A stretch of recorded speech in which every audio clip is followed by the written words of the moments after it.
നമസ്കാരം, തേടേ ന്യൂസിലേക്ക് സ്വാഗതം. നാടാകെ മെഡിക്കൽ കോളേജ് തുടങ്ങിയിട്ട് കാര്യമില്ല, സൗകര്യം വേണം. ഹൃദ്രോഗ ചികിത്സയ്ക്ക് തിരുവനന്തപുരം മെഡിക്കൽ കോളേജ് ആശുപത്രിയിലെത്തിയ വേണുവിനെ തറയിൽ കിടത്തി.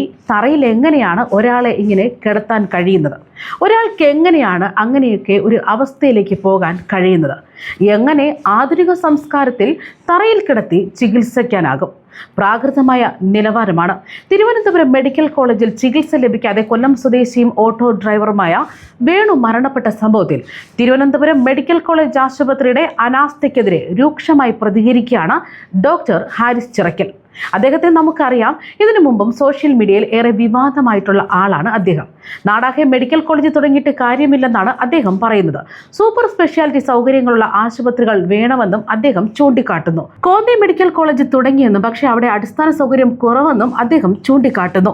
മെഡിക്കൽ കോളേജിലെ ചികിത്സാ പിഴവിനെ തുടർന്ന് കൊല്ലം സ്വദേശി വേണു മരിച്ചെന്ന പരാതി ഉയർന്നതിന് പിന്നാലെയാണ് വീണ്ടും തിരുവനന്തപുരം മെഡിക്കൽ കോളേജിനെതിരെ വിമർശനവുമായി മെഡിക്കൽ കോളേജിലെ തന്നെ യൂറോളജി വിഭാഗം മേധാവി ഡോക്ടർ ഹാരിസും രംഗത്തെത്തുന്നത്. വേണുവിനെ തറയിൽ കിടത്തി ചികിത്സിച്ചതിനെയാണ് അദ്ദേഹം വിമർശിക്കുന്നത്. അദ്ദേഹം പറയുന്നത്, വേണുവിനെ തറയിലാണ് കിടത്തിയിരുന്നത്. തറയിൽ എങ്ങനെയാണ് ഒരാളെ കിടത്തുന്നത്? ഒരാൾക്ക് എങ്ങനെയാണ് അങ്ങനെ ഒരു അവസ്ഥയിലേക്ക് പോകാൻ കഴിയുന്നത്? എങ്ങനെ ആധുനിക സംസ്കാരത്തിൽ തറയിൽ കിടത്തി ചികിത്സിക്കാനാകും? പ്രാകൃതമായ നിലവാരമാണ് ഇതെന്നും അദ്ദേഹം വ്യക്തമാക്കുന്നു. ഒരിക്കൽ ഇത്തരത്തിലുള്ള കാര്യങ്ങൾ ചൂണ്ടിക്കാണിച്ചതാണെന്നും വളരെ വിഷമകരമായ അവസ്ഥയാണ് ഉണ്ടായെന്നും അദ്ദേഹം കൂട്ടിച്ചേർത്തു. അന്ന് സമൂഹ മാധ്യമങ്ങളും കൂടെ നിന്നു. ന്യൂനത ചൂണ്ടിക്കാണിക്കുക മാത്രമാണ് ചെയ്തത്. ആരെയും കുറ്റപ്പെടുത്തുകയായിരുന്നില്ല ലക്ഷ്യം. നിരവധി പേരാണ് തിരുവനന്തപുരം മെഡിക്കൽ കോളേജിൽ എത്തുന്നതെന്നും അത്രയും പേരെ ഉൾക്കൊള്ളാനുള്ള സൗകര്യം അവിടെ ഇല്ലെന്നുമാണ് അദ്ദേഹം കൂട്ടിച്ചേർക്കുന്നത്. അതേസമയം വേണുവിന് ആവശ്യമായ എല്ലാ ചികിത്സയും നൽകിയെന്നാണ് കഴിഞ്ഞ ദിവസം കാർഡിയോളജി വിഭാഗം മേധാവി ഡോക്ടർ മാത്യു ഐപ്പ് പ്രതികരിച്ചത്. എല്ലാ രോഗികളും ഒരുപോലെയാണെന്നും അദ്ദേഹം പറഞ്ഞിരുന്നു.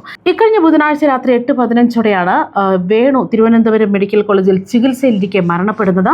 മെഡിക്കൽ കോളേജിലെ ദുരനുഭവം ചൂണ്ടിക്കാട്ടി വേണു സുഹൃത്തിനയച്ച ശബ്ദ സന്ദേശവും പുറത്തു വന്നിരുന്നു. അടിയന്തരമായി ആൻജിയോഗ്രാം ചെയ്യണമെന്ന ജില്ലാ ആശുപത്രിയിൽ നിന്നുള്ള നിർദ്ദേശത്തെ തുടർന്ന് നവംബർ 1 വേണു മെഡിക്കൽ കോളേജിൽ എത്തുന്നത്. എന്നാൽ ആരും തിരിഞ്ഞു നോക്കിയില്ലെന്ന് ശബ്ദ സന്ദേശത്തിൽ ആരോപിച്ചിരുന്നു. ഇതിന് പിന്നാലെ തന്നെ വേണുവിന്റെ ഈ ശബ്ദ സന്ദേശം മരണമൊഴിയായി കണ്ടതുകൊണ്ട് തന്നെ തിരുവനന്തപുരം മെഡിക്കൽ കോളേജിനെ പ്രതിക്കൂട്ടിലാക്കിയിരിക്കുകയാണ് വേണുവിന്റെ കുടുംബം.